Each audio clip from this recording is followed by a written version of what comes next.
Buenas noches, bienvenidos a una emisión más de La Ciudad, el programa. Una nueva manera de pensar la ciudad que propone mirar las diferentes realidades de nuestro complejo proceso urbano y humano de forma clara, abierta y documentada, para que ustedes, nuestros televidentes, empiecen a mirar la ciudad desde otra perspectiva, más allá de la discutible coyuntura cotidiana de las noticias. Hoy estamos desde la plazoleta de la estación Montoya y estación del tranvía, en el viejo edificio de la aduana de Barranquilla.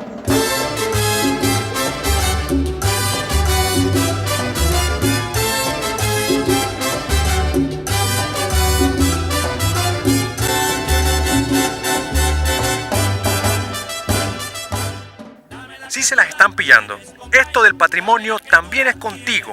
No es solamente un asunto de burocracia o de especialistas en momias o de esa gente que solamente se pone a proteger los monumentos. Si te pones las pilas y te montas en el patín de la ciudad, tú también tendrás mucho que ver con esa vivencia consciente, con el goce existencial de eso que se llama el patrimonio cultural. Mejor dicho, aprender a querer todo lo que tenemos, todo lo que nos rodea.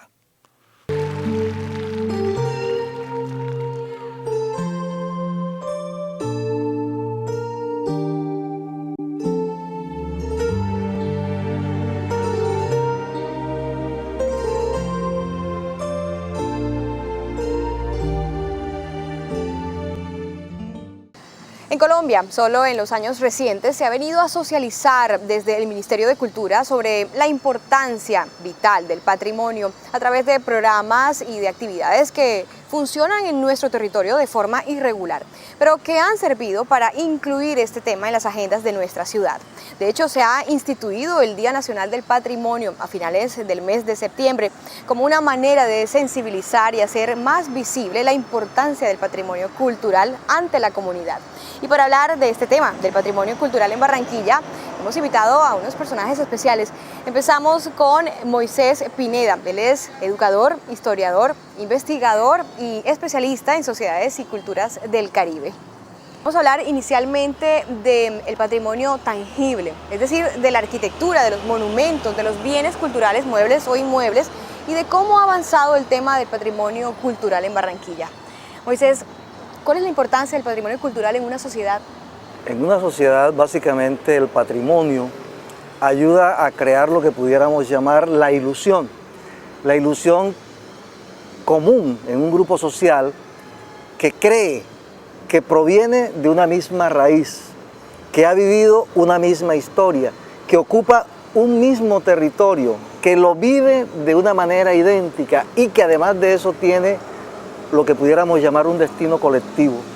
El patrimonio, los elementos del patrimonio, bien que sea material, oral, intangible, como se le quiera llamar, en lo cultural ayudan a construir identidad. ¿Cuál considera que es el principal problema que atenta contra la conservación del patrimonio cultural? Yo creo que es básicamente la actitud, la concepción del barranquillero frente al tema del patrimonio. Es una conducta que va entre la idolatría y la iconoclastia. Adoramos nichos o íconos culturales o arquitectónicos como el barrio El Prado, pero odiamos, por ejemplo, lo patrimonial que hay en los barrios populares. Por decirte un ejemplo, el caso del barrio Los Pinos, ya eso no se parece en nada a lo que fue la historia, el momento en el cual hubo una concepción frente al tema de la calidad de vida del trabajador, o lo que quedó del viejo barrio Simón Bolívar, las casas de madera hechas con el ánimo de erradicar los tugurios de la zona negra. Pero por el otro lado, tú encuentras la iconoclastia, lo que no sirve hay que tumbarlo. Se está reflejando ahora en una discusión sobre el edificio Caja Agraria.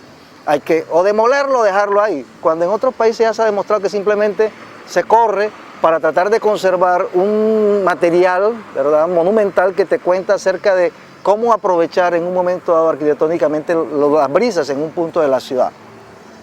Y por otro lado, tú encuentras lo snob, ¿verdad? Aquí se nos da por hacer cosas porque se ven bonitas. Aquí tenemos, por ejemplo, un conjunto monumental que es hermoso, pero que no es consistente con lo que materialmente cuenta. Porque si así fuera, tendríamos claro que este conjunto monumental solamente se entiende si se unen el Castillo de Salgar, la estación del tranvía, el edificio de la estación del ferrocarril, la plaza de la aduana y el muelle de Puerto Colombia con su estación del ferrocarril y la intendencia fluvial. Ese conjunto monumental, si alguna de esas piezas se pierde, la historia queda trunca, no habla.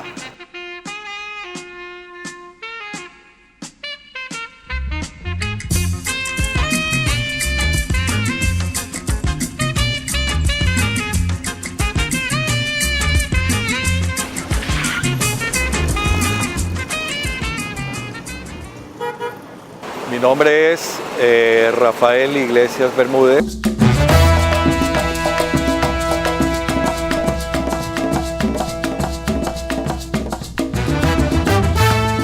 Y quiero invitarlos a que demos un recorrido por uno de los sitios que contiene uno de los monumentos arquitectónicos más importantes de la ciudad de Barranquilla. La iglesia de San Roque, ubicada en el barrio del mismo nombre sobre la calle 30.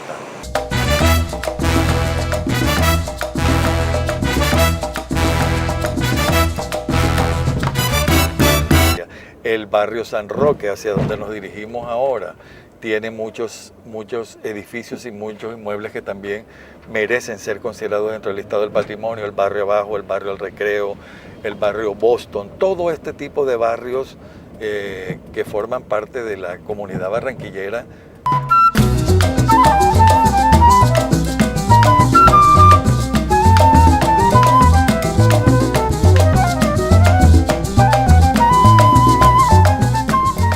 El mapa del patrimonio arquitectónico de Barranquilla es, me parece a mí, un poco contradictorio, porque siempre se ha pensado solamente, exclusivamente en una determinada área de la ciudad, que es la que está constituida por los barrios Prado, Alto Prado y Bellavista.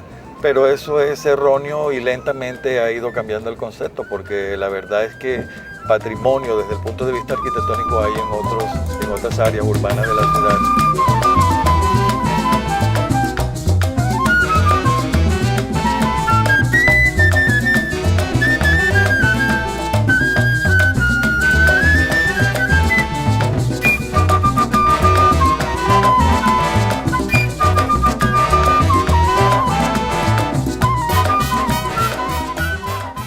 Las mejores inmuebles y los mejores edificios, casas u obras arquitectónicas se destruyeron es porque no había conciencia. Esto quedaba al libre albedrío de constructores o de promotores inmobiliarios que compraban casas más que todo por asuntos de área predial o de superficie predial que les permitía, de donde antes existía una casa de esta en un lote de 1.500, 2.000 metros cuadrados, construir verdaderos edificios para albergar 20 veces el número de familias de lo que antes solamente ocupaba una sola familia. Negrito, ven, prende la vela. Negrito, ven, prende la vela. Estamos al final del recorrido y estamos aquí frente a la iglesia de San Roque, uno de los edificios de carácter religioso más importantes que ha tenido la ciudad de Barranquilla, tanto que esto fue construido a comienzos del siglo pasado y a través de un proceso que se hizo lentamente, que duró muchísimos años, se convirtió en uno de los hitos más importantes dentro del patrimonio arquitectónico de Barranquilla. Hoy lamentablemente está un poco abandonado y necesita realmente de la cooperación de la comunidad total de Barranquilla para no perder esa importancia que ha tenido.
El tema que nos ocupa esta noche es de gran importancia en las sociedades modernas porque en él se asienta y se reafirma la historia, la memoria y las identidades de las civilizaciones y de los pueblos.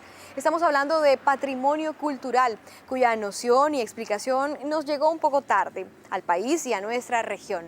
Tarde cuando, por ejemplo, en nuestra ciudad y en muchas de nuestras ciudades, el ánimo depredador de cierta idea de progreso arrasó con verdaderas joyas patrimoniales de nuestra arquitectura, o cuando el abandono y la indiferencia despreciaron formas y expresiones de nuestro patrimonio cultural intangible.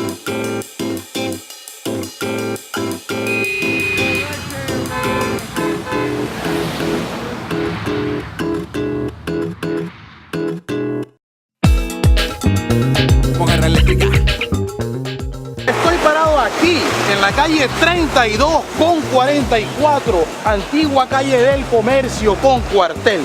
En este mismo sitio se inició la ciudad de Barranquilla, antes pionera, puerta de oro de Colombia, cuna de la aviación, de la radio y de la navegación en Colombia.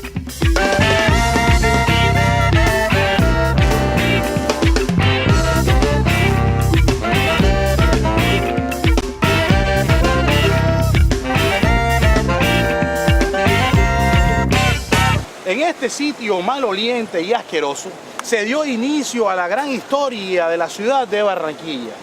En este momento es un hermoso basurero lleno de grandes cosas y grandilocuentes situaciones. Por ejemplo, este maniquí, sabemos por como lo vemos, que en su historia se depositan grandes momentos de la modistería local. Y nadie vio, y nadie oyó, y nadie dice nada, y nadie ha visto nada. Y nadie dice nada, y nadie ha visto nada.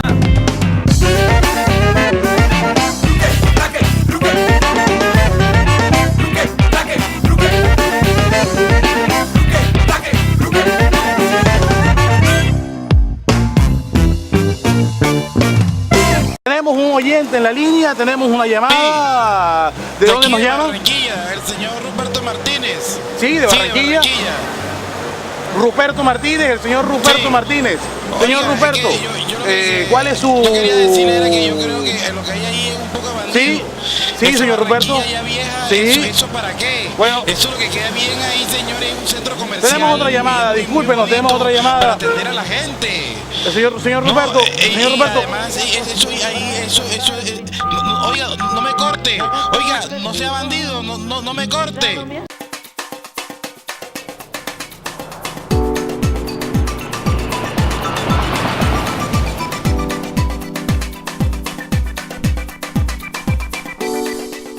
Que llevamos 13 años con esta problemática y no le hemos encontrado solución. Y se dice que en este sector se empezó a poblar Barranquilla, por lo tanto en otros lugares del mundo esto debe ser un lugar, un patrimonio histórico. Este basurero aquí de noche también es un nido de coletos.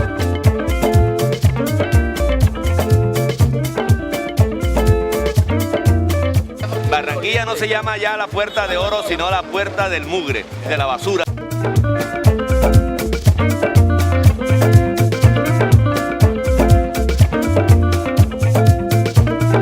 Eso va en decadencia de nuestro patrimonio. Es un nido de coletos, es un nido de coletos. Para mí Barranquilla es lo más lindo que hay. Es un nido de coletos. Hoy en día el dengue hemorrágico se oculta aquí.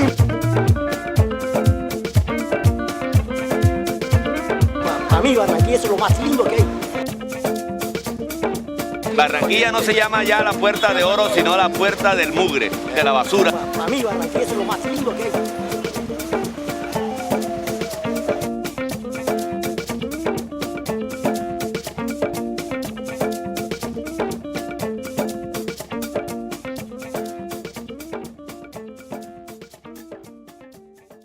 El patrimonio cultural, el acervo de los bienes culturales, la compleja expresión de los imaginarios, de las formas de ser, de los bienes intangibles, son lo que sostienen en fundamento lo más cierto y representativo de nuestra identidad como individuos y como colectividad.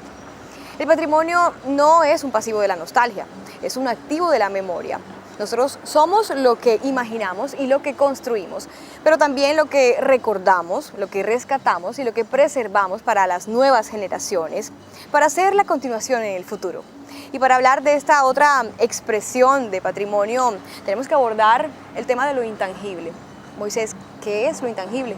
Lo que no se puede cambiar, lo que tiene que mantenerse en su condición prístina, lo que tiene que conservarse tal como era, porque te recuerda una raíz, porque te recuerda una forma de ser, porque te recuerda de dónde vienes, porque te dice cómo eran las cosas.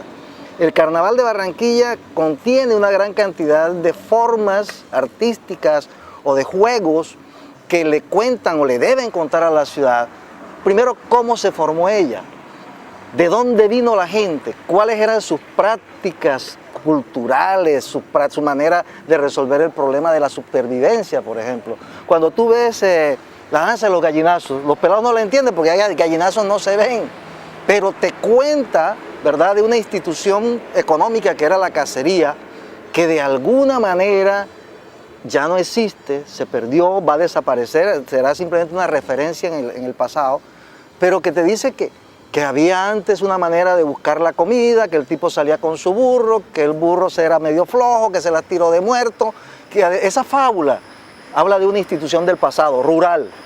Igual tú puedes encontrar, por ejemplo, en el caso del torito, de las danzas de Congo, que son danzas que te hablan de unas instituciones que ya no existen, que llegaron aquí precisamente con lo que significa esta monumentalidad, con la tecnología del vapor. Es decir, cuando desde Colón, de Panamá, llegan los trabajadores que habían ido de Cartagena a trabajar en el ferrocarril y llegan a Barranquilla en 1876. Nuestra danza cumple, por ejemplo, 130 años de haberse instituido. Y esa danza te habla de unas tradiciones guerreras traídas de África, que hoy todavía quedan en su forma inicial en Colón, Panamá, y que aquí se mestizaron y obtuvieron otra identidad.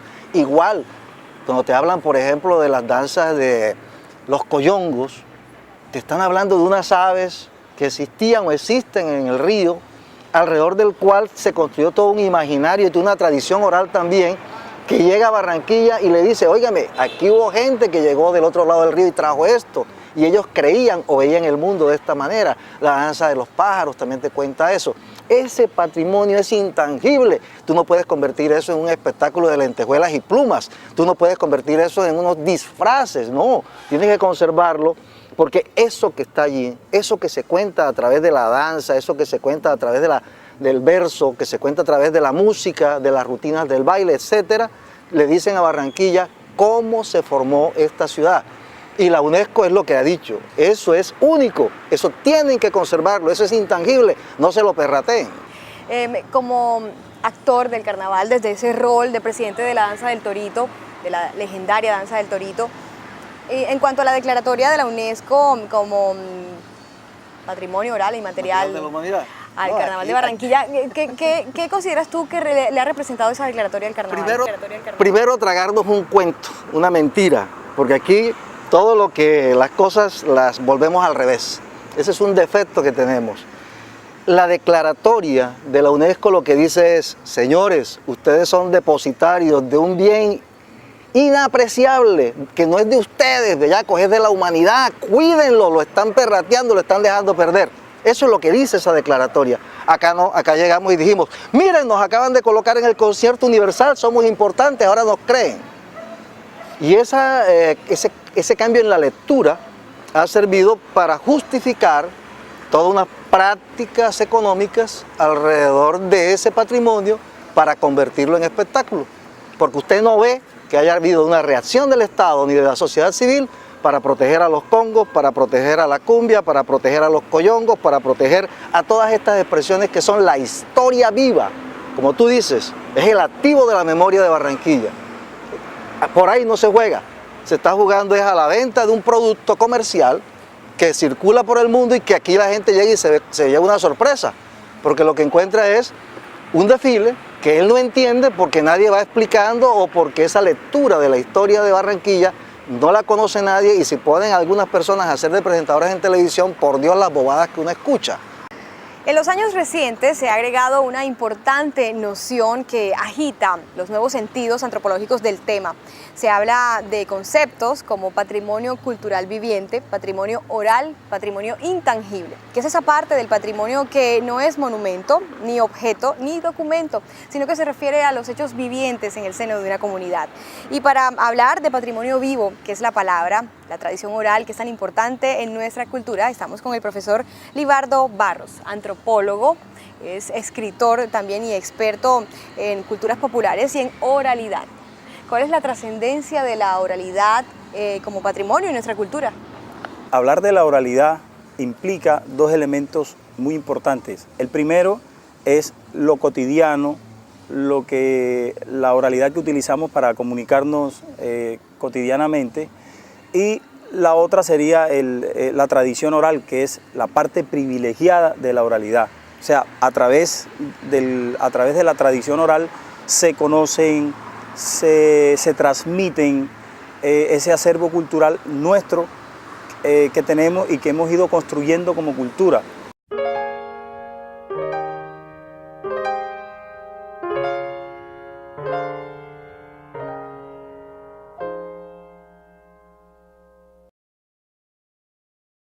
Lo que te decía, el patrimonio es algo vivo, tiene que ver con las cosas sencillas que le dan sentido a la vida que uno lleva todos los días. Lo que creemos, lo que no, las leyendas, la comida, todas esas tradiciones de los pueblos y de aquí de la ciudad, nuestra relación con el ambiente, con la memoria, eso es el patrimonio cultural.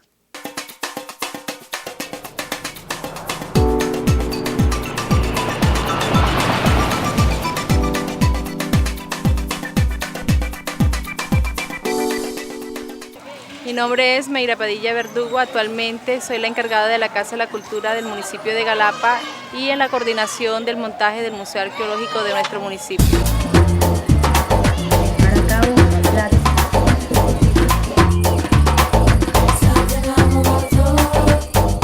Nos encontramos en la zona de reserva del Museo Arqueológico de Galapa, Muga. Aquí encontramos las piezas arqueológicas con las que actualmente contamos, que son de la cultura zenú, tairona y la cultura mocaná.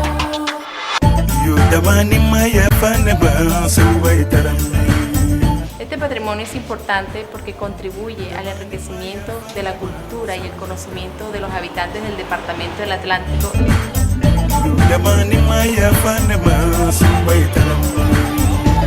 Mi nombre es Natalie Castro, estudio en la institución María Auxiliar de Galapa y mi pregunta es, ¿qué es un patrimonio arqueológico?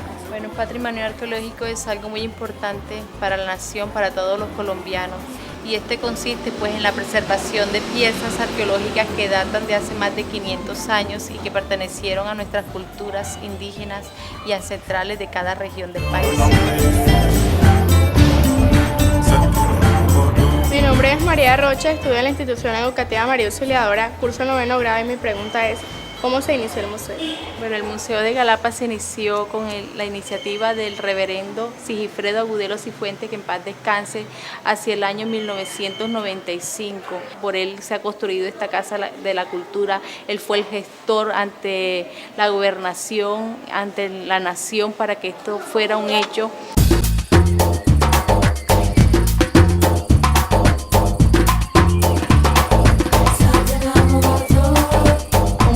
Trasciende, va mucho más allá de lo que nosotros nos imaginamos. Un museo no tiene freno, siempre está al pos de la investigación, siempre estamos enriqueciéndonos culturalmente y eso nos va a ayudar a fortalecer el patrimonio nacional. Esta es una traducción autóctona de todo barranquillero. Este pedacito que le gusta a Barranquilla la Bella.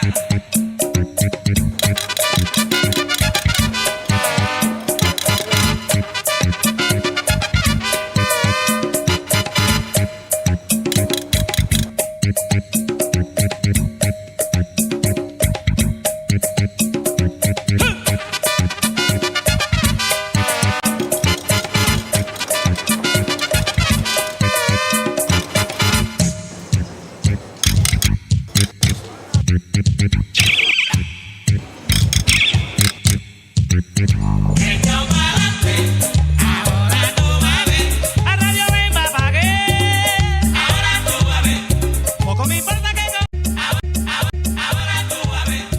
Como siempre, se impone una reflexión final.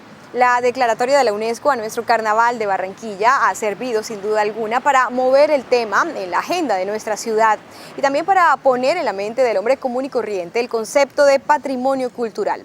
Pero también ha servido para recordarles a nuestros gobernantes, artistas, gestores culturales y trabajadores de la cultura y la ciudadanía en general la letra muerta de más de 30 disposiciones legales constitucionales vigentes expresadas a través de leyes, resoluciones, artículos y decretos que regulan el uso, conocimiento, preservación, promoción y divulgación del patrimonio cultural, muchas de las cuales ni se conocen ni se aplican. Estimados amigos, hemos llegado al final. Yo soy Mónica Bengoechea y esto es La Ciudad, el programa.